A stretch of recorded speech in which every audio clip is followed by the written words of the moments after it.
Okay. Hello, everyone. Welcome to our Next Level Kidmin webinar on VBS prep for VBS success. So we've got a couple people on already with us today, and there is a poll for you to be able to give us some feedback on some of you that are in the audience and kind of what your level of experience is, because the main focus here is to be able to help you be able to get an idea of some of the key things that you can be able to do to be able to smoothly work through a great VBS. And today we have our special guest here, Marisa Luke, who is going to be able to share some of her experiences, which I'm very excited about, in regard to what she has put together, which, if you have not seen it, with the First Church VBS package for, what was the title of it? What did we title the theme? Big Top Circus. The Big Top Circus VBS. If you have not seen this package, you absolutely have to see it after. And she's going to be able to share some of those things there. I wanted to be able to have her get to speak on some of these key areas that you may have seen in the invite, where I felt like she excelled in being able to really organize and marshal the team. And I think you all will be able to have a great opportunity to be able to get to hear some of the things that she did. I'll be happy to chime in those areas as well. But Marisa, I'm excited for you to be able to share things, because I feel like you look at things from a fresh set of eyes, and there's stuff that I may have taken for granted over time that are still fresh to you, and for me, I feel like right now, since everybody's cooped up, maybe later on when we look back at this webinar historically, we'll be like, wow, that really happened.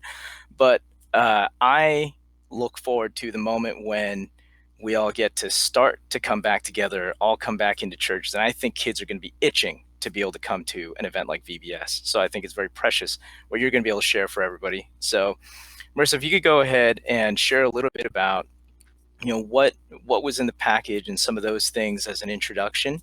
And I think you were saying you'd be able to get to show a video to be able to give people an idea of that as well. Sure. Thanks, James.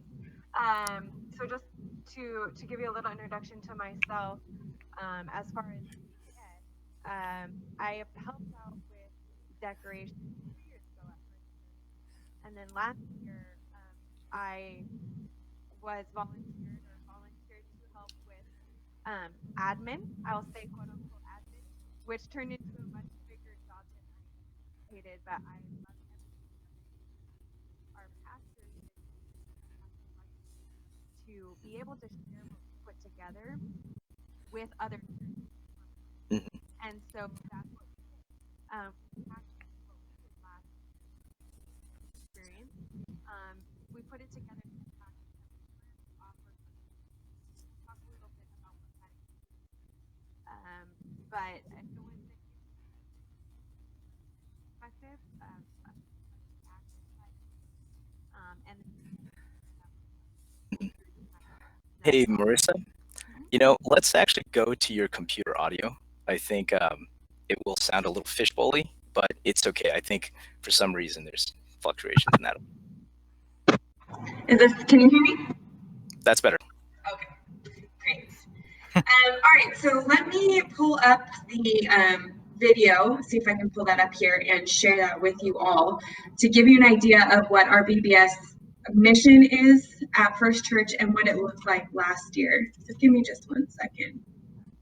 For the last, I'm going to share my screen. For the last 10 plus years, the mission of Vacation Bible School. 1 second. Mm-hmm. Okay. 10 plus years, the mission of Vacation Bible School has been to impact the lives of the children in our church and in our community.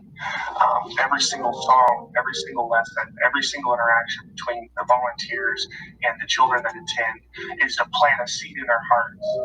These kids are going to leave Vacation Bible School after 4 days, and they'll know that there's a church on Boynton Avenue where God shows up. On Saturday afternoon, Brother James Wang is going to be preaching the message of salvation. He's going to be talking about the death, the burial, and the resurrection of Jesus Christ. This is a message that has changed our lives, all of us sitting here in this church. But more so, year after year, it's the message that draws these kids to this altar. It's the message that fills these altars year after year and changes the lives of the kids that hear it. I believe that just as in times past, God is going to fill children with the Holy Ghost after this message is finished. I know that without a shadow of a doubt, that although the themes may change year in and year out, we may sing different songs, wear different costumes, we teach different lessons, the attendance may vary, the budget may vary, but the mission and the vision is unchanging, and that's to change the lives of every child that attends and to show them Jesus. Perfect. Okay. Thank you, Marissa. And with that, you all got to see a little bit of what was displayed there in the decorations. There's a couple different areas that we're going to be covering today that you might have seen highlighted there, with kids being in lessons, a kids church component, an area for crafts and games. So we're going to have Marissa sound off on that in just a little bit. But let's take a look at our survey here. So looking at the results, we actually have a mix of people who have had a few years of running VBSs, and then people who have never run VBSs before. So this is perfect. This is actually the expected target audience here of people that we thought this information might be able to help. So with that in mind, that leads us into our first topic here. Let's talk timing, Marissa, when it comes to what is it that you would recommend for people when it comes to them being able to prepare. Let's say the target time that they're going to be doing their VBS. At this point, it may be, maybe it's still June, maybe they're shooting for July. Some people do it in August. Can you kind of work from the point of, hey, like we like to recommend start with a couple of these activities, working up toward that to be able to give some structure for them? Sure. Yeah, so we recommend at the minimum preparing 3 months in advance, ideally 6, but we know how an ideal world works. It doesn't. So with a minimum of 3 months, there's a few things that you want to target right away. The first thing that I would say is a kickoff meeting. Once you've figured out your theme and established a budget with your leadership team prior to this, have a kickoff meeting with your team leaders. That can be as many or as few as you have or would like. But there's a couple of purposes for this. One, you want to get the momentum going, get people excited about that theme, get the word out and start spreading that in your church. And then give your team leaders direction.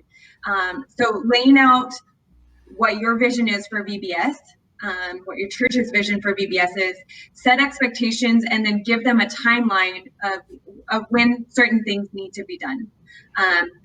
At our kickoff meetings, we like to hand out job descriptions, and we'll talk a little bit about roles for team leaders or teams in a little bit, but giving out job descriptions so that they know what's expected of them going into it, because everybody may have a different idea in their head of what games look like, but if you're the director, you may have specific things in mind that you want accomplished at the game station, for example.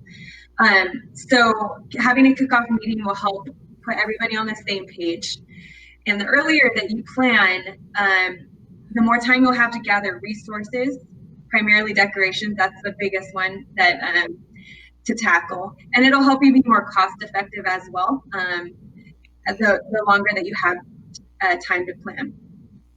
So I would recommend that you start with a kickoff meeting, and then as you get closer, have 1 or 2 check-ins with your team leads as well.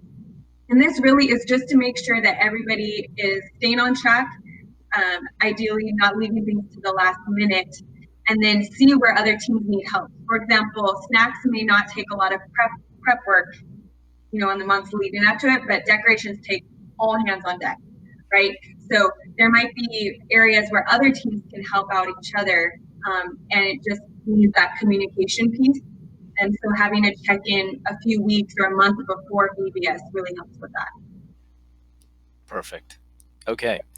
Some additional thoughts to add to that. I would highlight what you were saying, Marissa, on the starting point of getting everybody rallied together, Mhm. letting the people that you are going to deem as the leaders in the individual areas know what's happening sooner rather than later gives them time.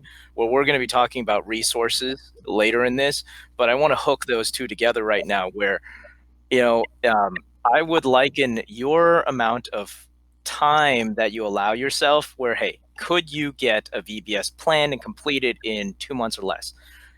Yes, you can. You can also cut through leather with a butter knife if you are persistent enough, just not recommended, right? So, the more time you give yourself, what are the things that that time buys you? It buys people the opportunity to be able to go on Pinterest to their heart's content, right? And all these other things to be able to because, what I like to voice to people is in watching a lot of team dynamics over time, it's really easy sometimes if you are somebody where you like and you feel energized by working last minute and just running to the finish. That's great. You clearly understand yourself very well. I have felt like I've had people on my team where that taught me a lesson where it's like, hey, for me, I actually, I can thrive off of when people have that type of frenetic energy when I'm like, yeah, let's do it. It'll be really great, and I have fun with stuff like that. But some people just lock up, and they just can't work that way. So I would say to you, hey, if you've got the ability to do that, if you can't meet those targets, don't be discouraged. Use whatever time you have and take whatever advice we're giving you and make the best of it and start to plan earlier next year. But for those of you who are thinking, it's not a big deal, we got plenty of time, take this to heart. The more time that you buy for your team, the different people that you have on your team who may work different ways and need more runway time, that is a gift to them. And that will come back and be a gift to you when you're running your VBS, right? So I thought that was really great. I've really, something I marvel at, Marissa, when I watch you in action is you've got like a dashboard of stuff, which is, it's like she's got a spreadsheet which says, hey, these are the key actions and stuff like that. They're, you know, that is something that can give people peace in, okay, I see where I fit in the plan. So I think that's really great what you do. You have an example of that in the package, right? We do. One thing that really helped us, or at least helped me keep track of everything, was an action item tracker. So just keeping a running list, an overall list of this is what team needs to take care of this, and checking in with them. And it wasn't. Mm-hmm. It's easy, I think, because in my secular job, I also manage programs, so it's easy to fall into that mindset. But what it does is it helps other people realize that they're not alone in the planning. So just by checking in with them and say, hey, do you need any help with this action we had from our last meeting, just gives them a peace of mind that we are a team, we're working towards having a great VBS, and everyone's in it together. Yes. It's something else I want to point out that I think is really critical is, oftentimes, and this is our next topic, money, people will feel like, oh, hold on, we've never done VBS before. We have no actual budget for it. We're just going to do whatever we can. I would say when I've watched how VBS has happened way back in the day, 10 plus years ago, we were scrounging for help, and we had a third to a fifth of the team we have that help now. But it's a brand that kind of builds on itself. As people see the value of what VBS can do for your church, more people get excited about it each successive year, and it gets easier to get help. But starting out, there really wasn't a budget. There was, so that's where donations have been very critical in prior years. And so maybe that's something you all are wondering about. I don't know what your situations are. If you've got a budget, fantastic.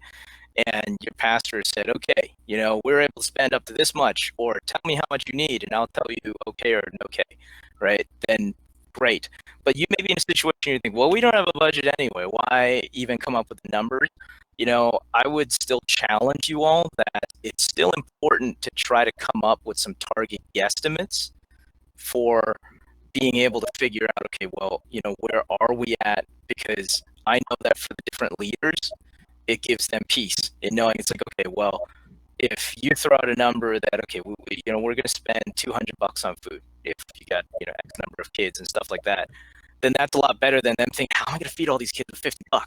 Like it's like at least something. So there's a discussion, get that stuff out on the table. And Marissa, I don't know if you want to chime in on that for a moment, but I've thought you actually have done excellent in that area, being able to give people some guidance. Yeah, it was difficult last year. We like, to your point, we didn't have a set budget in prior years. And so I think the biggest thing with that is visibility into what we've spent in prior years. And if you're just starting out, then working with your pastor, your leadership team to figure out what a good estimate is, and giving people some kind of guideline is better than nothing. And so setting that up. And James, I know we're going to talk about donations, but I would say no matter how big or small your team or your budget is, there are opportunities to be creative, and to use things like donations, or even free cycle, or the free pages on Craigslist or Facebook Marketplace or what have you. It's just a matter of being creative, and you can get some great stuff out there on a small budget. Yep. Okay. Well, is there anything else you want to add from a timing perspective before we head on to talking about donations? I think the only other thing I forgot to mention with timing is the decoration. A lot of what we do in VBS is creating the environment where kids will have fun, and that takes a lot of work, a lot of prep work, in terms of the painting and cutting out things and the decoration. For those prep days, it's helpful to write out the jobs that need to be done ahead of time, so that you ask everyone in the church to come and help, prep maybe a week or two before. Everybody's going to help with decor. If they don't have clear direction on what they're going to be doing, you're going to have a lot of people standing around, and I experienced this firsthand. So the lesson that I learned in prep work and timing is prepare the jobs that need to be done, what decorations need to be put together ahead of time. And that will really help streamline everything and make your prep days a lot easier as well. Yeah. Okay. Perfect. So recapping a little bit, you were saying that the time to start with VBS planning and really getting out the initial word to the leaders is somewhere from 3 to 6 months before the event, right? And that step one is, hey, get a big rallying meeting of all the leaders to come together, talk about, sync up on the theme and some of the key parameters, like, hey, this is what we're looking at, the dollar numbers we're working on, the goals of, would you suggest even talking about, say, target number of kids, other things like that? What type of parameters would you put in people's minds to be able to get ahead into the leaders' minds? Yeah, I definitely think that's a great idea. Is how many kids are we targeting? What is the purpose of our VBS? Is it to draw our church kids in more and our Sunday school kids in more, or is it an outreach? Because that's a good point. It could be a different vision, and the way that you frame VBS could be different depending on how you're going to use it. So really be intentional about what you're trying to accomplish with VBS. And then communicate that to your team leaders, set those parameters in that kickoff meeting. Excellent. Okay. So 3 to 6 months before the event, you're looking at being able to get the word out, get people thinking, get people working at thinking about getting their teams together. And when would you say are some guidelines from start thinking about collecting, say, working on the donation portion of things? I would say as early as possible. I think getting donations does take a lot of time and a lot of work. If you have enough people to designate 1 or 2 people over collecting donations, I would definitely recommend that. And have a couple people target doing that, but definitely as early as possible, even as soon as the kickoff meeting, because that will take a lot of time. Yeah, absolutely. So the teams would be going and doing that. So let's go at 3 months now. And so kickoff meeting has happened. Donation people are starting to think and worry about donations and, hey, how can we do this? Thinking that through, starting to execute. And then next up, um, what else needs to be actualized as they get closer and closer to the start of VBS? Yeah. As we get closer to the start of VBS, you want to start thinking through registration. Yep. That obviously needs to happen ahead of time. We recommend at least 6 to 8 weeks before VBS. Start pre-registration. That ties into organizing your kids, which we'll talk about a little bit later. But we highly recommend pre-registration. So that's something that you'll need to do ahead of time. In addition to that, thinking through the locations and not just where you're going to hold VBS, outside or inside, but where each station is going to take place. How are the kids going to rotate through the stations? Where are you going to have snacks? Where are you going to have games? So all of that needs to be plotted out ahead of time. And, that can be done in the weeks or a month prior to VBS. And then decorations as well. Okay, perfect. If your VBS is internally centered, like Marisa was saying, then outreach may not be a very important component.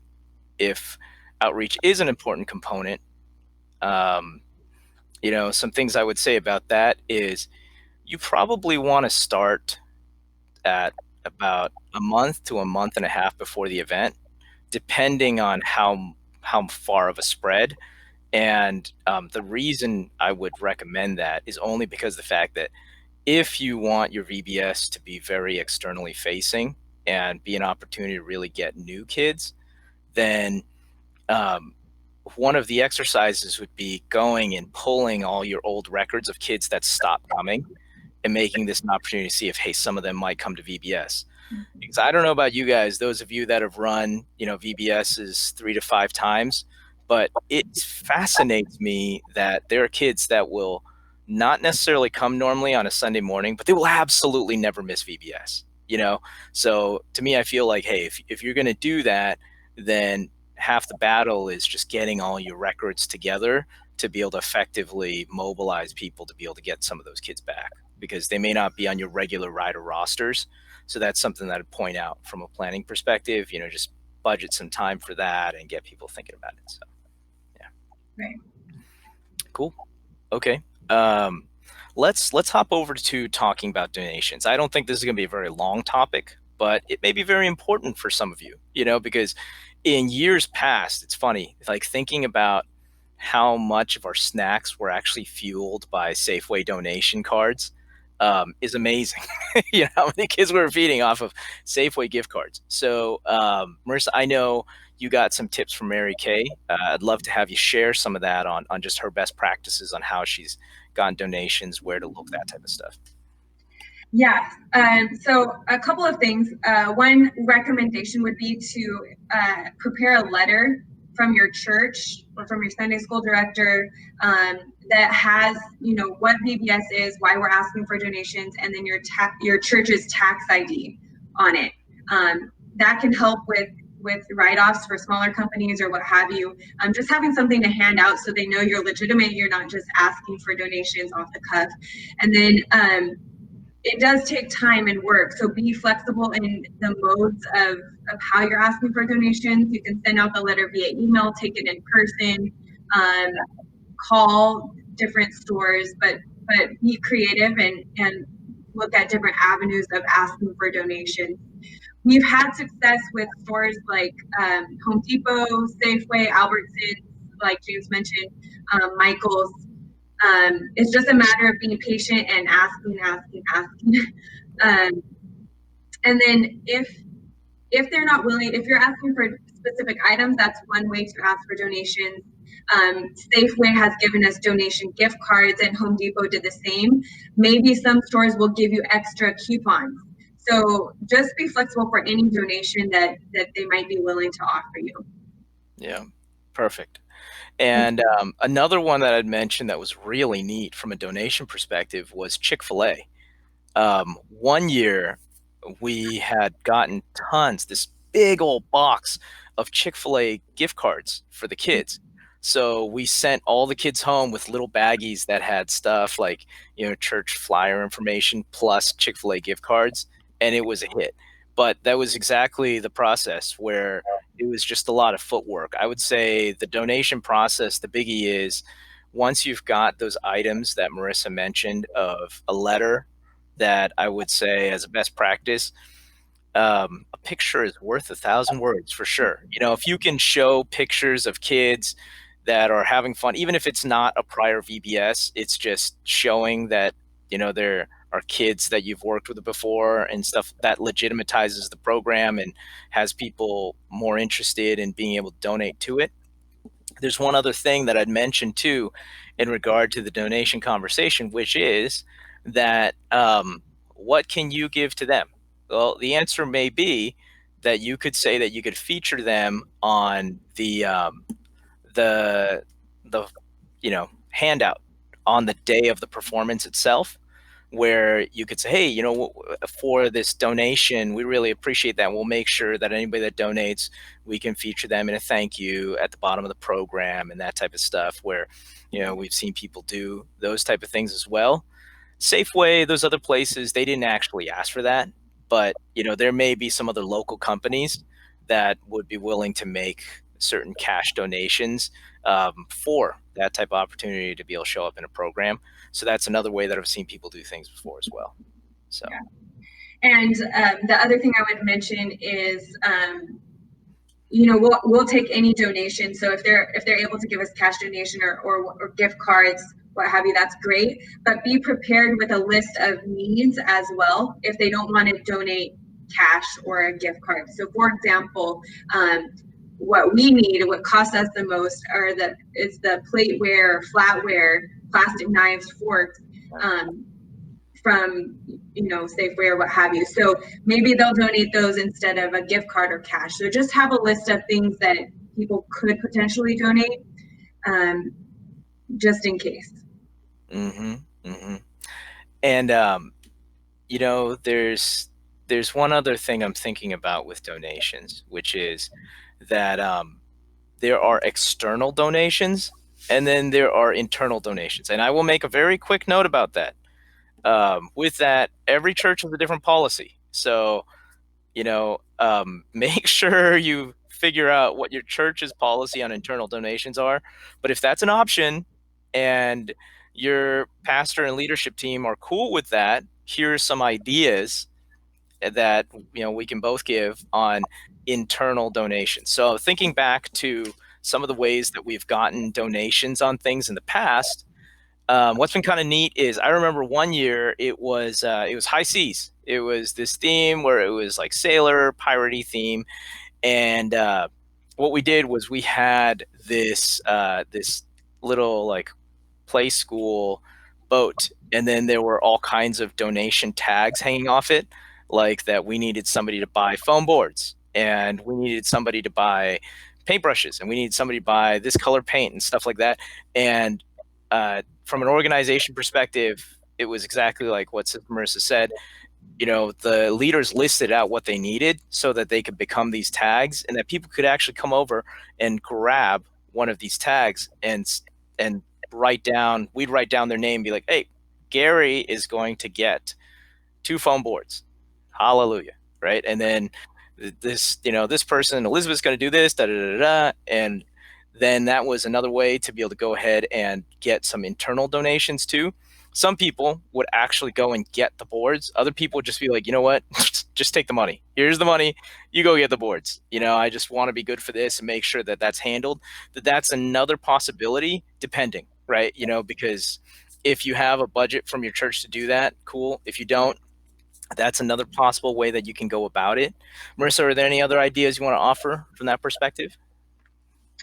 No, I think that's great. A needs list for internal folks.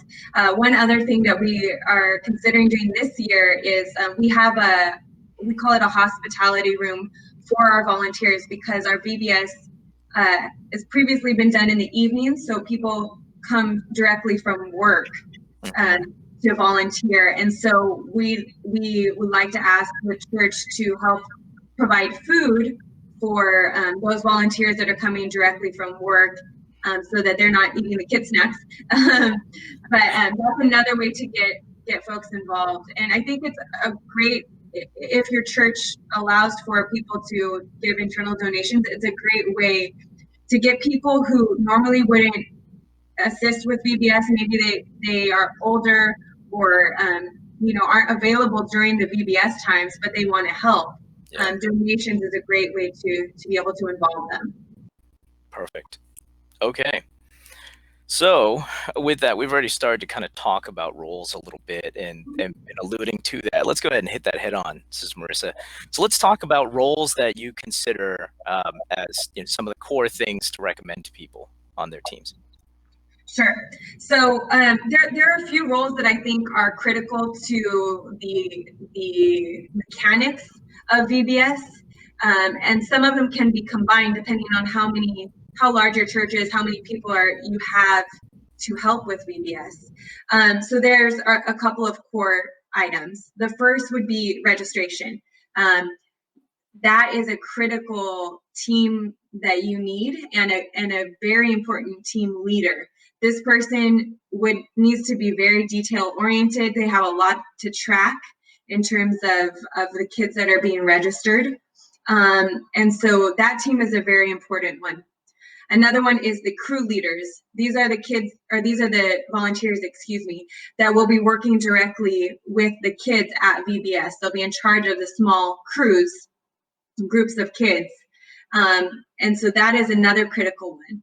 It's nice to have a leader over the crew leaders, because you may have 10 crews, which would be 10 groups of kids.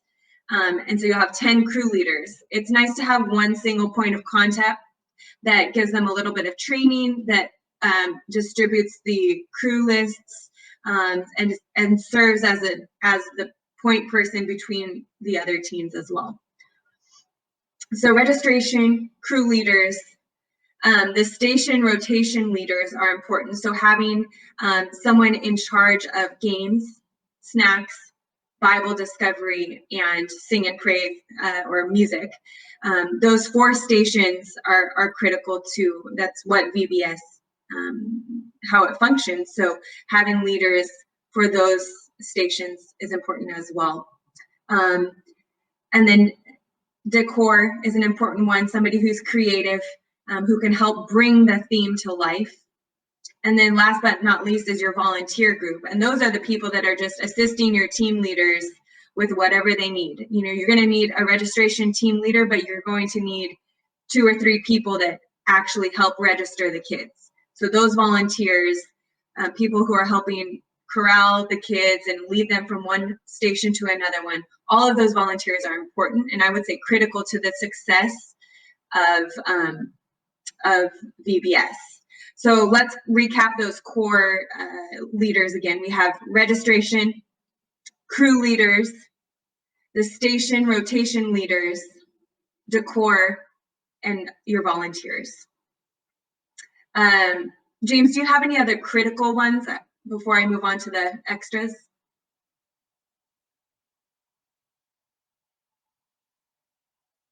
Yeah, I'd agree. Those are the biggies. Those are definitely the biggies. Yep.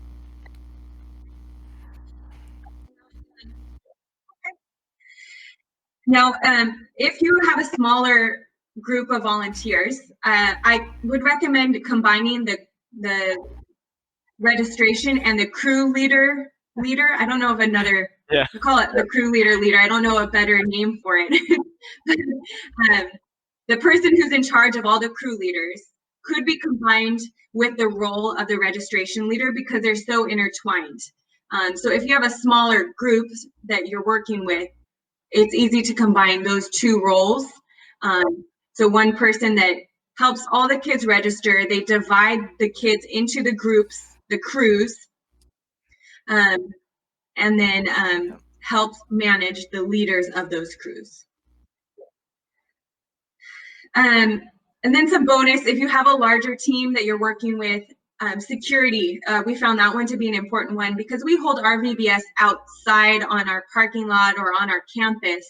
It's always nice to have a security team that's a reassurance to the parents. And if you have a security team already in place for your church, or you have volunteers that are willing to just keep an eye on the church or the VBS campus where it's taking place, that's a very important team if you have the bandwidth to do that. A photographer or a photography team, if you have enough people, is also a nice extra to have as well. Yeah, and let's see. So another function that I'd say is really helpful with the security team is being able to just I'm going to mention that a challenge that sometimes happens is you can have just people that just want to be there. They just want to be in the ambience of it all. The only problem is, as a leader, for me, from a safety perspective, I don't like the feeling of who are you, and I don't want to have the awkward needing to ask, hey, so who are you? Oh, you're a new family and I didn't meet you yet. I'm a terrible human being. I'm sorry, right? Instead, just a tip on how security actually helps. And by security team, it could be a lot of people or it could literally be one person that's helping out.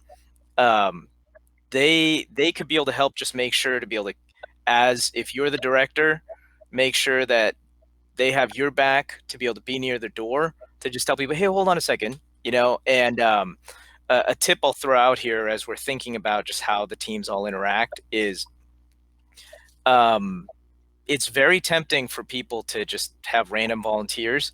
Have your leaders really state who their teams are more ahead of time, because that's exactly what causes this, hey, but everybody and their mother wants to help and stuff. And what we've found in the past is well-meaning team members will want to pull on just XYZ random teenager. If they're hardworking and they're going to be helpful, then they shouldn't be scared to sign up. That's just my word of advice on that. Um, but you may also have parents who have never been to your church who just want to check out what's happening on campus. That's a good thing. That's a wonderful thing. The question is, how do you do it in a way where you can still be able to create a certain separation where it's like, hey, this is the program going on, and we want to make sure that you probably aren't comfortable with adult randos hanging out with your kids, so we can't let you adult rando hang out with other people's kids. So how do you do that in the most tasteful way? My recommendation on that is what we've done before is you can also have, whether yourself as one of the people that are in charge, run tours where you say, hey, hang out here and we're going to run a scheduled tour, or you actually delegate out somebody who's a tour guide that can help to be able to run a tour, so that whoever is in charge doesn't have to worry about that. Options, but just something that, for those of you that have done this for about 3 to 5 years and you're thinking, hey, what are other things that I might want to add to the repertoire? That may be something you might want to add. So, okay, back to you, Marisa. What other things might be important or other areas you want to touch on in regard to roles?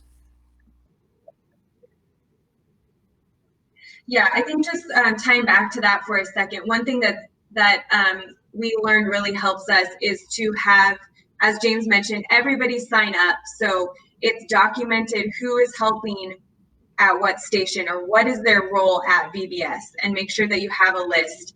That way, where everyone is accounted for, and then having badges for all volunteer staff, or T-shirts, or whatever, something that identifies them as approved staff on site for VBS. That helps with safety. It helps with just knowing where everybody's at, and it really makes things a lot easier. If you have enough volunteers to put somebody in charge of, just the extra volunteers that aren't assigned to, let's say, a specific station, but you need somebody to be a runner, for example. Make sure that they escort kids to the next station. Then have somebody in charge of those volunteers as well. I was just going to say, so the runners thing, I felt like, like I'm going to have you think back for a moment. And I would think you would probably say that runners was one of the things that you realized week of, like the real value of it, where we got to talk about that and you're like, yeah, this is nice, and you and I got to do some of that where I got to be one of your runners actually, and go around on one of the first couple days. with that, maybe people aren't quite sure what a runner does. Can you explain a little bit about some of what a runner was able to do with pinch hitting and be able to help keep the process smooth? Yeah, there's actually two roles that come to mind that I didn't realize were so important until the day of. And the first one was the runners. So what runners are, um, well, let me take a step back. You have volunteers or station leaders or crew leaders. They all have an assigned place they're supposed to be. Crew leaders need to be with their kids. The games leader needs to be out, with where the games are. But let's say a kid comes in late. Their crew leader is no longer in the place that they have. We don't want kids just running all over the church campus unescorted. And so what we had were runners that helped escort kids from the place they were, let's say they just walked in the door, to the place that they needed to be. And they just helped escort kids. Another example of a task that a runner would complete would be helping communicate time checks to everyone. And this was one that I didn't realize was important, but I needed. Each station at our VBS was in a completely different location. We had some in the parking lot, some in the Founders Chapel and the gymnasium, and we all needed to be at the same time. And so we needed people to communicate time checks, a 2-minute warning, for example, before the next rotation. And so having people designated to be a timer and help move the crews along to the next station on time so that everybody ran on schedule was very important. James helped me realize the importance of that very quickly. And we communicated via text, a group text, to make sure that everybody was on time together. So those runner roles are very important. And if you have extra, as James mentioned, those teenagers, these are great roles to get young people who are too old to go to VBS but want to be involved. Absolutely. These are great roles to have them involved in. You come up to a pretty interesting topic that we could just take 1 to 2 minutes and talk about. But with those, it is really common for kids who have just outgrown VBS to really want to still be a part of it, but they're just too old for it, right? But we have to have productive things for them to be plugged into. Runner is definitely one area. Are there a couple areas that you in retrospect see, hey, these were good places or are good places to consider having teenagers help? Yeah. I think having them help hand out snacks is a great area. Games, I would be a little bit careful with games because they can tend to get involved and not really help run them, depending on how old those teenagers are. So I would be very careful about who is in charge of games or even the imagination station. If you're giving them very specific instructions, that would help. But I think snacks is a great area. During the worship time, the sing and praise time, helping them, build up that excitement. Those teenagers that are really good with the hand motions and getting other kids involved. So that's a great way to I'm going to take this chance to kind of segue to the next conversation, which is organizing kids. So we just talked about volunteers, and just to make sure, for those of you who have never run a VBS before, we may be taking for granted that you have an overall idea of the structure of the day. And so, Marisa, if I could, I want you to kind of augment this, but I'm just going to do a quick rundown of what like a typical day of for VBS looks like for people, right? So just to be able to kind of calibrate everybody. So if you've never run a VBS before, we'll give you an example of what ours looks like from, kids show up to they go home. Mom and dad picks them up, or they ride the vans home and bus home. So kid shows up, they get checked in, and they get put with their crews. And so crews are typically, groups of, let's say, 10, right? And so Marissa's going to expound on that in just a moment. The kids are with their crews. Now, what she was mentioning with the criticalness of rotating is because in most VBS structures, there's stations that you've got there. And I want to point this out because, Marisa, you were mentioning about Imagination Station, and I didn't know what people were thinking, because we think a crafts area and they may be thinking Adventures in Odyssey, so, the imagination station, typically it's one or more areas that kids can go to for crafts as a possibility, or activities or something else like that, right? So there are different stations to rotate to. Can you just quickly give them a recap of all the station areas again? Yeah. So there's 4 rotations. So as James mentioned, kids come in and we'll have like a quick meetup all together of all the crews, and then they'll go into these 4 stations. The first one is snacks, where they will obviously eat snacks. Bible discovery, where a Bible lesson is taught, and it's usually an interactive lesson that's taught. There's games, where they will play a variety of games, and then the imagination station is where crafts or experiments, Yes. or something Perfect, hands-on right? takes And place. so the way that we do it in our format is kids will go from the original meeting point where everybody's together to split off and go into one of 4 stations, right? The crews will go into one of these 4 stations.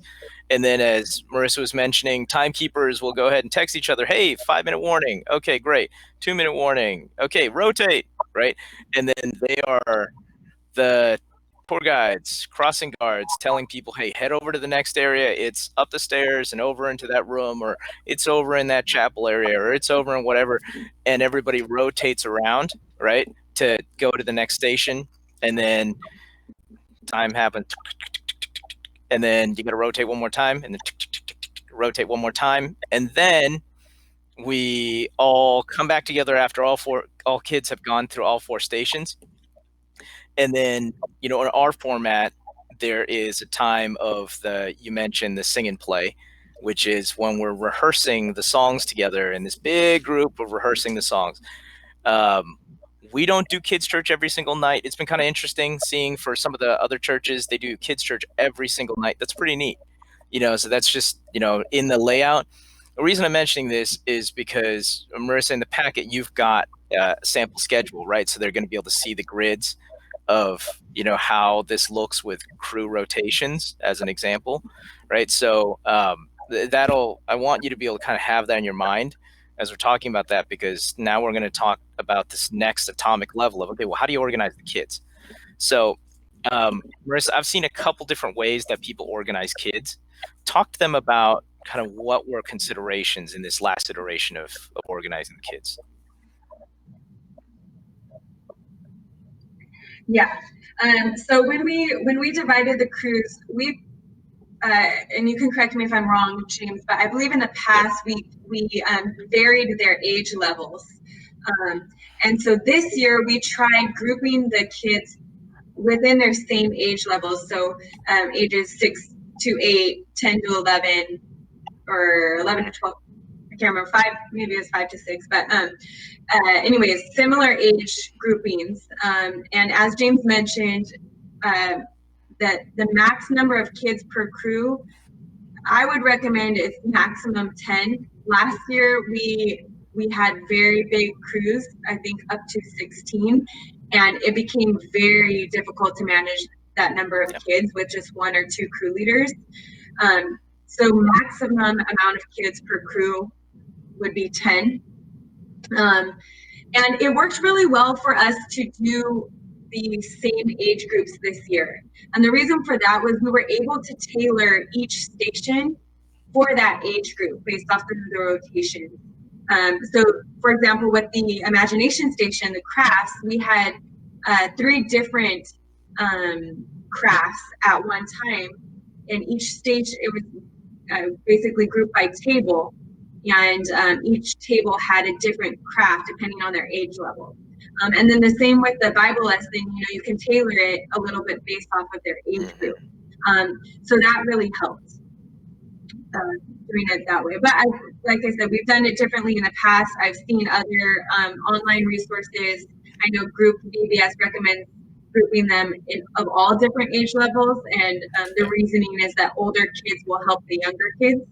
So it works both ways. It's just whatever works best for your demographic, or whatever your Thank you, church Sister Marisa. And that's exactly what I wanted to point out, right? Like with the group curriculum and the VBS kits, they definitely advocate for just a spread of ages and trying to have the older kids engage with being almost junior crew leaders in the process. Um, but, you know, is either right or wrong? No, not really. It's just, 6 here, half dozen the other. It just styles, methodologies. So take your pick. What I would say is, the value of a good crew leader is oftentimes lost on the crew leaders. So I want to take a moment to plug how important it is for your crew leaders to really understand what they should be doing and the value that they bring to the VBS experience, which is they are the backbone of VBS. And if you go with, say, like what Sister Marissa said, of 10 or less kids, if you have two crew leaders, then you have a very high ratio of attention. And that's the most important thing, in my opinion, right? You want kids to walk away from your VBS experience not feeling like a number, but that they were known, right? And so the job of the crew leader is to be chief tour guide, and also to be somebody who is there to be able to really bring out the value in every single one of the stations, right? When the Bible lesson happens, that they're engaging and talking with the mass. Hey, what'd you get out of that? What did you think? Right? And some of the best crew leaders that I've seen, one of them I think see on here with us. Yes, she is. Sister Mina is an absolutely stellar crew leader, and that's what I've noticed, where she'll engage and talk with the kids about that, and really ask them questions when they're doing the crafts, help with the crafts, talk and joke around. And your job is to really be kind of watching and seeing, is there anybody who's not engaging, and how can I make sure everybody is engaged, right? There's those are a couple little things. Or option B is you are just there to make sure nobody dies. So that's still good. If we don't want anybody to die, so that's great. Praise the Lord, right? But going from good to excellent looks like excellent is that you embrace the role of being chief tour guide and also being chief engager, right? Because I know for me, I emphasize that heavily to people, because I need them to have those relationships with the kids, so that if they have never been to this church before, that come Saturday, when we do our kids' church on Saturday, or this time Friday, which is very exciting this year, that the crew leaders can say, hey, I see the look on your face. You feel God is moving on you right now. Let's go up to the altar, right? And that's important, that they've nurtured that relationship all the way through, so that they can be able to go and lead and guide these kids to it. So those are some things I want to make a plug in regard to crew leaders.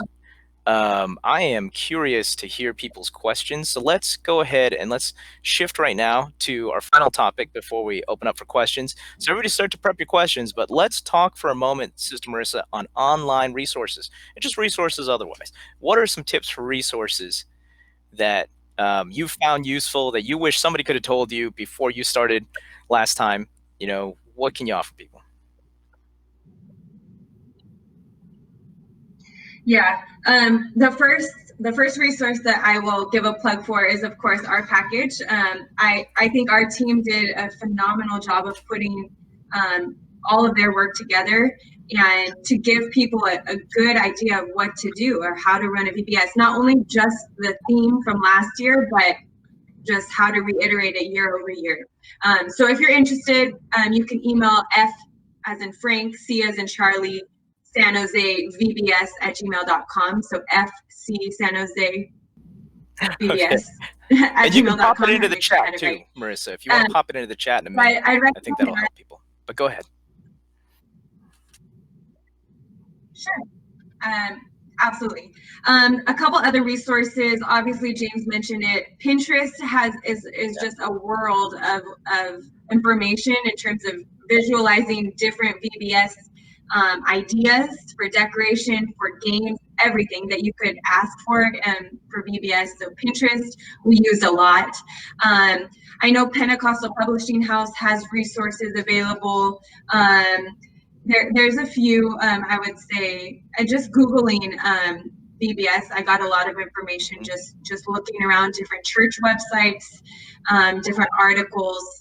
And then as far as decor, again, I think some resources for people, as I mentioned, look for free listings of stuff, be creative. The other one that we utilize a lot is teacher supply warehouses or stores.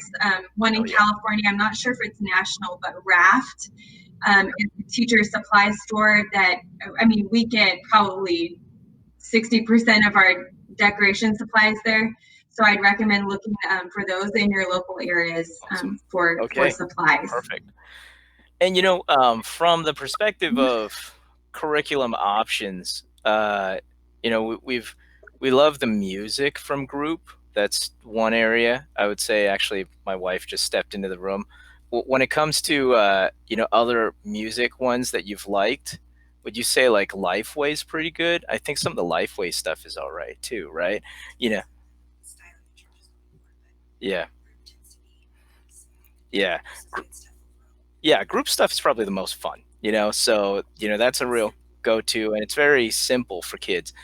I felt like some of the other themes of different packages have been interesting, but then the music, I don't, I haven't always felt like it resonated with kids, or it's just way too wordy. It's just like, what kid is going to sing this? That's like impossible, right? So, that's kind of the tricky thing. So, those are some different resources there. Definitely for a lot of the other material ideas and things for overall lesson ideas. Of course, YouTube is a great one, and definitely our friend Philip Booker over at Apostolic Sunday School. He has a plethora of object lesson examples. The guy is amazing when it comes to documenting object lessons. He is an absolute gift to the apostolic movement when it comes to that. So it's that's a real great resource too. For sure, I agree with you, Marissa, on the Pinterest side of things. It's kind of neat. I will say, guys, if you think Pinterest is only for ladies, you're wrong. I was shocked. I'm like, this is really useful. I just thought this was something to find, like I don't know, like clothing ideas or something or whatever. Right? I just didn't uneducated, but I was shocked. There's actually really, all kinds of stuff, right? It's just an online pin board of amazing things. So, okay. So with that, let's take a look at some of these questions here. How is the structure of the kids' church day different from the other days? Do you? Well, I'll let you speak to it mostly, James. Okay. A couple things. I would say, it depends on the format, right? So for us, if you look at the example format that's in the VBS package that Sister Marissa mentioned, the way that we've done it is we do 3 days of, kids are going through that schedule we talked about earlier. And then the 4th day is specifically kids church centered, where they're coming in and they start with kids church. So we spend the first hour and a half with kids church, and then after that they'll do practice, because day 5 is going to be the big performance where they're inviting all their family and friends to come and see them sing and perform these wonderful VBS songs that they've learned all week long, right? So the big difference is that it's actually a pretty big difference. So that it's very much centered around, we're getting these kids into kids church. And then after that, they'll have like lunch/snack, right? There will be practice, and then maybe whatever other optional things that may be happening there. Anything you want to add to that, Sister Marissa? Okay. No, I think cool. you covered the kids let's church. see. So how many days do you run and what time? Ooh, that's a good one. Let's talk about time and kind of what consideration of, across the days, across times that we do it, why we do it. Please sound off, Sister Marissa. Sure. So James mentioned just now that in the past, we've run it Wednesday through Friday evenings, and then Saturday is a daytime kids church and activity, outdoor activity, and then the final day of VBS is not really VBS in the same format. It's a church service with a VBS performance that the kids do during the church service. And as I mentioned, we have run them in the evening, and the reason for that is more just local demographics, I would say. Most of our, or a lot of our church and our VBS volunteers work full time, and so we've chosen to run it in the evening so that we have more volunteers to help. And then we run the buses in the evening. To answer the second question I just saw pop up here, we do run the buses to pick up Sunday school kids or kids that we've outreached to in the past. We run those in the evenings. We let the parents know they'll be back between 8:30 and 9, and we stick to that schedule because it is an evening agenda. This year, we are going to run it Monday through Friday evenings, and that's a little bit different. So we're excited to see how that goes. Smart. And the one thing I would just say is that, again, that's how we do it because of the nature of, the volunteers work during the day. But if your church has people that are available to do it during the day, absolutely do that. In our agenda template that you'll see in our package, we've just set out the length of time for the agenda, and you can customize that to whatever time of day that you want. And with what you're asking, Sister Margaret, the thing to consider is it depends how much time it takes, and during the time of day. Like for some of our teams, one of our teams is going to East San Jose, so they actually have to get ready, gear up, and get out on the streets a lot earlier than the rest of the crews, just because traffic is really bad during the times that they need to do their pickup, right? And so those are just some of the things to keep in mind. Next question here. What do you run for staff to kids ratio?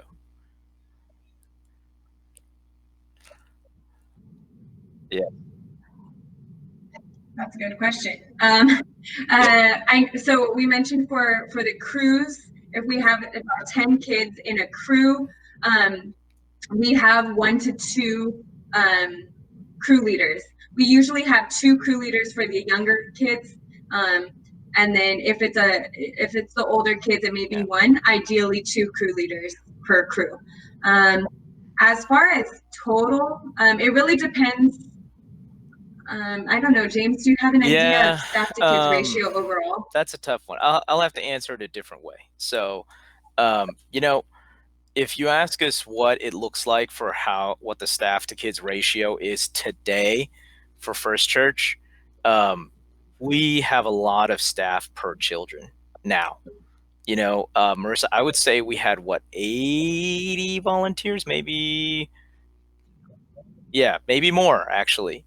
We've had more than 80 before for volunteers. But like I said, that's not how we started. Okay, like when the very first VBS I was in 2008, it was literally my wife and I had flown back from our honeymoon, and I was teaching a lesson one night, and then I was also the crafts person. I didn't have a team. Actually, what I had was a fistful of pipe cleaners, I promise you, right? And it was just like, make it happen. And so there was no team. That was a very low ratio. Today, because people have seen, like, hey, like, kids love VBS, we love VBS, everybody gets into it. And so the crafts team today, how many people do you think were in the crafts team that last year? How many does Sister Rochelle have? I would that might probably between 10 and 15. Even though we don't bet. So that's probably, I would guess that too, right? So the reality is yeah, it's true. So now here's the thing, right? Having that number of helpers, that may not be year one, right? Like that's why we're talking about what's the essentials and then what are really cool things. If you're like, I just need somebody to do crafts, then you probably are not even thinking about a security person. You're like, security person, security person, right? But the reality of the matter is, I would say the most essential thing from a staff ratio perspective is the crew leaders. Like it's like figure out how many kids you're shooting for, and you may, that's where things get really tough because back to that whole conversation, how many kids are you really shooting for being able to facilitate? Because if you do really well and you're past that, then you can kind of overstuff your crews a little bit, but that only goes so far. Because at some point it can just feel really hard to manage, right? So I would say that's the most important ratio, where I would say, keeping the crews to about 10 to 15 kids per crew with 2 leaders per crew of teenager and older is the key ratio to be able to have, right? So then that ratio would be 2 leaders for every 10 to 15 kids, right? That is like the key ratio. And then beyond that, it's just make sure you have your leadership team staffed of all the key areas. And then from there, build out after that, right? All the rest of when a person that is your craft person can become a craft team, then hallelujah, right? And same thing like that. If you have one person leading the music and all of a sudden one person becomes 3 people leading the music, hallelujah, growth is a beautiful thing, right? But starting out, that we had a third, if not a fifth, of the people that we have today helping, but we still had a wonderful VBS, right? So. I just want to say that to make sure that any of you that are like, oh my word, I would love to see you having 80 people, but that was 80 people, that 80 plus. I mean, gosh, I actually wouldn't be surprised if we had a lot more than 80 people helping, but it really is something I would say to y'all is the exciting thing about VBS and having the compound effect of running VBS year after year is it's an awesome way for people to get a taste of children's ministry without the full commitment of having to sign up for a year. That many of my favorite Sunday school teachers now started as crew leaders.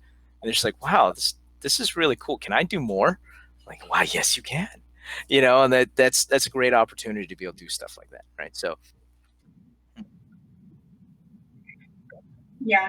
And I would say also, just to tag on to that, be resourceful. There are people in your church that may not volunteer at the actual VBS event, but will totally come and help set up or, blow up balloons. Like we had several, elderly saints who came and helped us they were there longer than I was helping blow up balloons, but they're not able to be there to help with the kids. So look for volunteers that can help with even the littlest of tasks, because you'll find that a lot of people are willing to do that. I love VBS every year because I feel like it really is this galvanizing opportunity for a lot of people to be able to put their hands into something where they just get such a joy out of seeing that the end output is all these wonderful kids. And leading to this question that you have here, Gabe, about, hey, what's kids church like? And I think that's very gratifying for people to see that, hey, like this all culminates in a kids church and a performance. And so this in itself could be a whole topic, but I'm going to give you the Reader's Digest version of that. So here are some thoughts. Well, you asked, is it similar to regular service as far as singing and preaching, or are there more biblical sketches, drama? Do you typically have live music or tracks? Okay, well, my answer would be the same as what I would say in regard to the whole VBS staffing question, which is this: do what you can afford to do. If you can afford to have live music, I am personally a fan of live music because I feel like, I plan my kids' churches backwards. I like to pray about the lesson, and if it's a lesson that I've been given, then I want to pray about really internalizing that lesson and then working backwards from the altar call. If you're going with an altar call, to me, I feel like, hey, can you do it with a soundtrack? Absolutely, you can. But to me, there's something wonderful about live music. I personally actually have my live music happen right before my altar call and right before I wrap up my lesson. That's just me though, and that sounds really weird to people, but that's something where if you haven't tried that before, I would encourage you to try it. And here's why. Okay, I was having a conversation with some people about altar call music, and there's this rule oftentimes where with adults, it's really good to have fast playing music in altar call. Um, it depends on your situation. I would almost say sometimes with kids, slow is okay. If for this reason, because the fact that you don't need to give kids coffee. That's the opposite. Kids are like normally, wah, right? So instead, the question is, how do I focus these children, right? So the live music, what I like about live music is some of the best worship leaders that I get to work with, they do not put up with when people are not reacting to the worship, right? So they'll actually push and kind of encourage and really get people worshiping. And I feel like that ushers in a very important atmosphere into the service. So yes, I try to go with live music if I can get live music. I would say skits and dramas. In regard to preaching, I say let it be anointed. Hey, if you can do things with preaching, okay, well, hallelujah. As long as it's anointed. To me, the way that I like to run things from a kids' church perspective is I love working with how can I tie what I'm doing and the main point that leads to the altar call with an object lesson, and then how does everything line up toward that? I'm a big fan of letting there be zero waste. And what I mean by that is a game and a song is a terrible thing to waste. I want every song and every game, if possible, to be able to line up with my lesson. Those are just some thoughts. Hey, like if you can't do that, having fun things in there, it's better to do it than not do it, than be scared that, well, it doesn't line up, so I just don't want to do it at all. But my challenge to you is, again, with planning, you can make it all come together, right? So I'm going to give you a quick example with lesson structure of things, right? So like a children's church I've done before is where, like, I'm having kids go ahead and we're talking about um, that God has a plan for us, right? So the the first activity we might do is hand signals, where I'm teaching them FAA hand signals of being able to land a plane and all this other stuff and everything. And one of the hand signals is like cut the engines and everything, and this other one is like go this way, and then a key hand signal might be like this way, right? Which means to come this way, right? Real hand signal, by the way, real FAA hand signal. So the whole idea is because I'm going to use that as an alley-oop later when I call them up to the altar, right? So it's not a wasted game. I actually had a purpose for it, where I want them to say, hey, right now I want you to close your eyes and I want you to raise your hands and I want you to signal God, come this way. I want you to come this way to me right now. I want the Holy Ghost right now, right? And that you use these games, right? There's so many games like that. Like another game that I've liked using is I'll have kids blow up balloons, and then they'll toss and pass the balloons, or I'll do a relay race so everybody can be involved and they're passing the balloon. And then I'll use the illustration. I'll ask them a question. Hey, let me ask you a question. If I went and closed up the hole on this balloon, can I fill the balloon? And they would say, no, you cannot. Exactly. If I want to fill the balloon, what does the balloon have to be?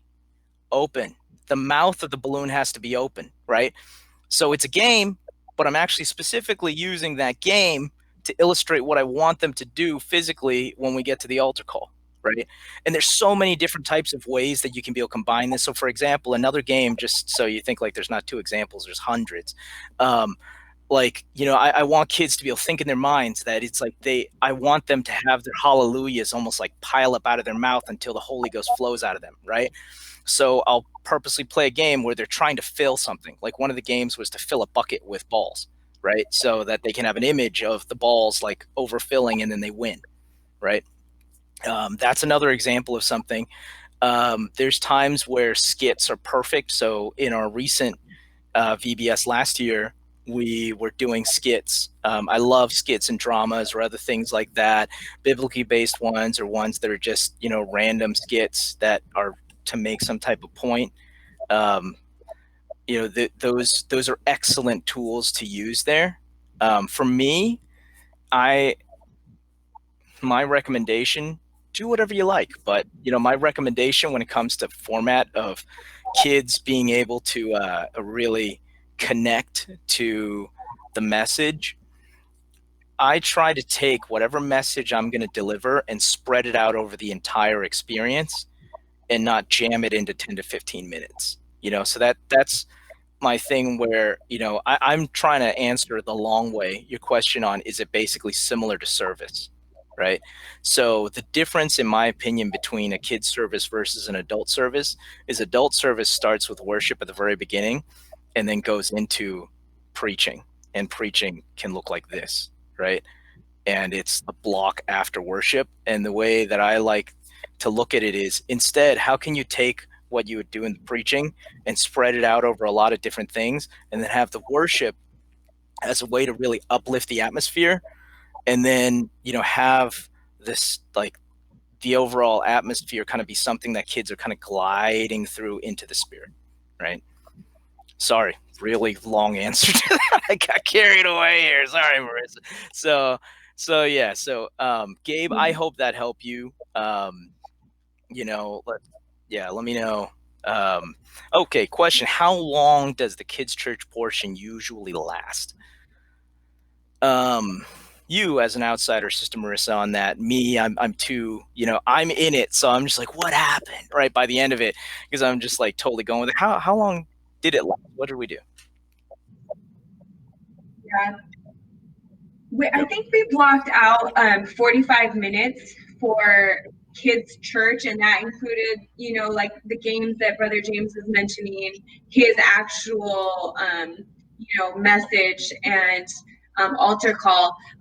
What we found, I would recommend blocking out a little bit more time for the altar call. Because we had it right before lunch, and it went, the Holy Ghost moved. I would say, like Brother James said, this is what VBS is all about. So give yourself enough time to allow for the Holy Ghost to move. I would definitely recommend longer than 45 minutes if you're going to be doing the games and worship and a Gabe, message. I would say I've actually been itching to do a topic on that. Maybe invite a couple guests to talk about kids' church format, timing, and all that other stuff. So you have me inspired, my friend. I am definitely going to add that to the agenda here. And hey, let's feel. I'll have to ping you by email after if you want, and let's ask any other questions on there. But hope that helped. I hope that was helpful in what you're looking for on some thoughts and tips in regard to that. Okay, let's give it another minute here. I'll just make one more call to everybody. I know we're already past time. So I'll just see. Does anyone else have any other questions? Let's see here. Or Sister Marissa, is there anything else you'd like to point out, just in general? I think Gabe had one more question. What is the performance portion of VBS that you talked about? And so I'll speak briefly on this. We have the kids actually get up in our Sunday morning service and have like a giant VBS choir, and they sing the songs that they've learned throughout the whole VBS week. And this we found was a really great way to get the parents coming to the church, get them to an actual service, but their kids are a huge part of that service. And so what we do for that service is we do have regular worship, just a Sunday morning worship set. Pastor gets up and speaks, they introduces, or somebody introduces the kids. They come in, we might do like I think we've done some skits or something fun to give them an idea of what VBS has been like for the kids. We've had a video recap that shows what the kids have done during the week. and then they get up and do the hand motions, they do all the songs. We bring the decorations into the church to recreate the VBS atmosphere. And the parents love it. I'm sure, James, you have more insight into feedback that parents have given. Yeah, sure. If you want to I that.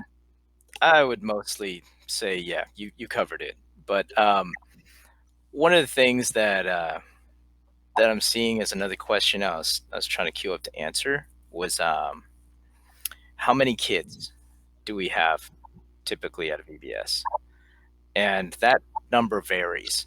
So I'll throw out that, what's interesting with your registrations, if you've never done a VBS before, it's really interesting to see that there are more kids that'll sign up than will actually show up.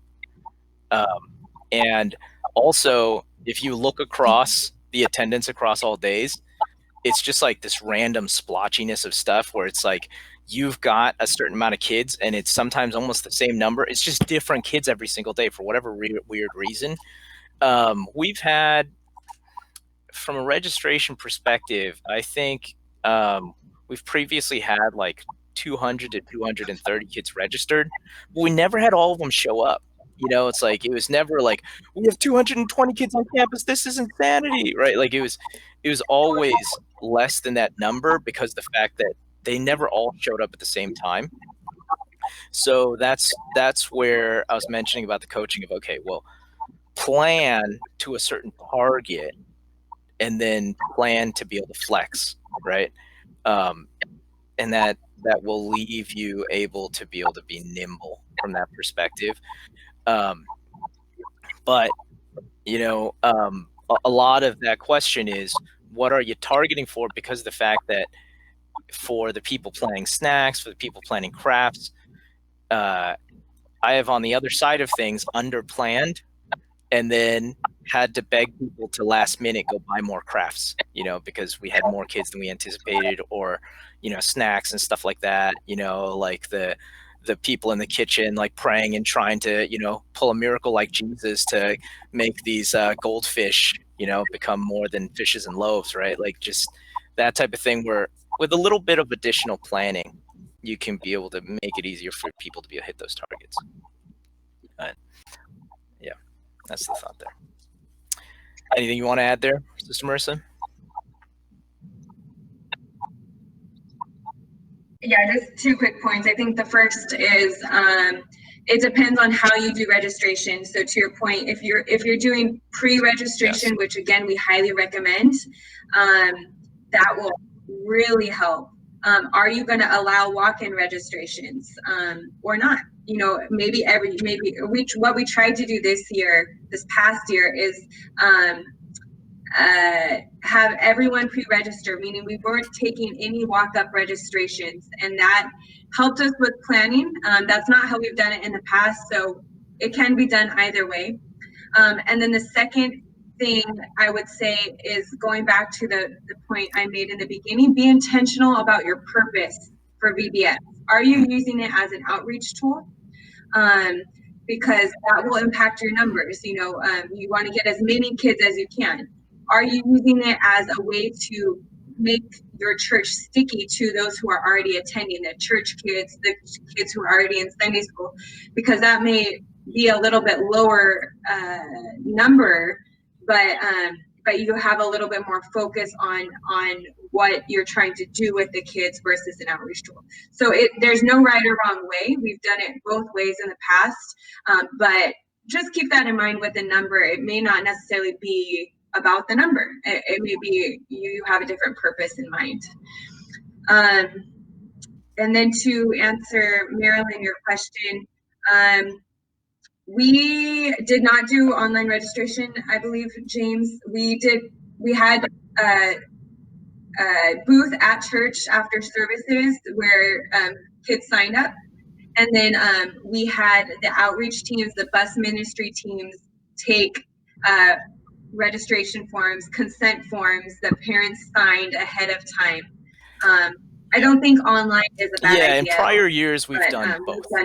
We've actually had online available, so we leverage online registration And depending, there's all different types of systems that can allow you to do that.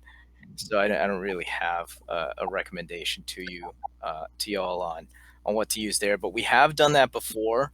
Um, but oftentimes you'll find that back to the other question on do you often find that you have a lot of unchurched kids that are actually showing up at your VBS? I would say yes. Actually, there are a lot. It's really neat. It's amazing how many kids over time where their very first experience was actually VBS because of this. The tricky thing was I was mentioning from a planning perspective is you go ahead and you just let anybody and their mother do walk-ins, and you don't try to push for registration. It just can be really hard on the team in being able to facilitate these kids that show up because you just didn't expect them, right? But at the same time, there's a really neat effect that happens where night one of VBS, kids are like, this is amazing, and they go home and they tell kids in their neighborhood. And then night number two, all of a sudden they're like, hey, I brought my friend over here, as they're at the bus stop. And, you can talk to their parents. The bus workers could actually talk to the parents and get them signed up. And you also pick up more kids in night two if you want to allow that, right? Because it comes back to the central question of what Sister Marissa was saying. Is it for just whosoever will, or is it just for your church kids as a super amazing experience for them? Neither is a right or wrong answer. It's just what are you intending to do? But if you're intending to make it a very external experience to something that's very outreach centric, then absolutely you will see a lot of church kids there, but you will see just as many kids that are just from all the different neighborhoods that you're reaching out to. And to me, I feel like that's one of the biggest values of what VBS brings, because the fact that it's a wonderful exposure for families on the day of the performance, which is when they're actually singing the songs as we are talking about. What's cool about that is we send home with kids these flyers that say, hey, come watch me sing, right? And they'll go and they'll give them out to different relatives and everything. And that tends to be really amazing, all the families we get to meet that we never necessarily get to see them throughout the year. If there's some of these faithful bus riders where the bus team may see them, but the rest of us actually get to be exposed to them too. Like what we've done before is we've also had like snacks and lunch after. And the families get to actually stay and hang out, and we get to meet and greet them. That is a really cool experience where you can be able to really connect with these families. So I feel like yes, you will find that it might be I would say outreach starts first with all the kids that you have already connected to coming to Sunday school on your vans and your buses. But then from there, they're going to likely tell friends, right? And that's where the new kids you've never met before will likely show up.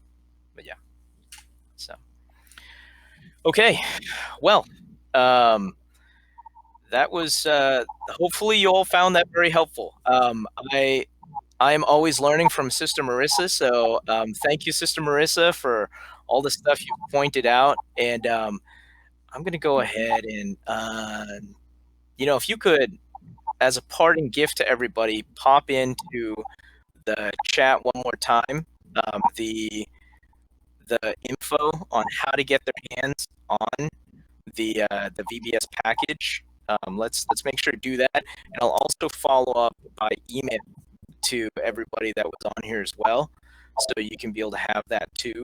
But with that, I want to thank you all for joining us, and please feel free to continue the conversation. If there's things that you're wondering about, and a day or two later, you are wondering, hey, I wish I got to ask XYZ question, feel free to go ahead and send a direct message on Instagram, or via email from the newsletter or anything else like that.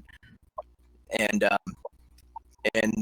if I answer it, I can answer it. If it's something to pick Sister Marissa's brain further, I'll be happy to be able to get to do that as well, and send some of that stuff her way too. But thank you, Sister Marissa, for the time with everybody, and thank you all for joining us. God bless everybody. Thank you. Bye-bye.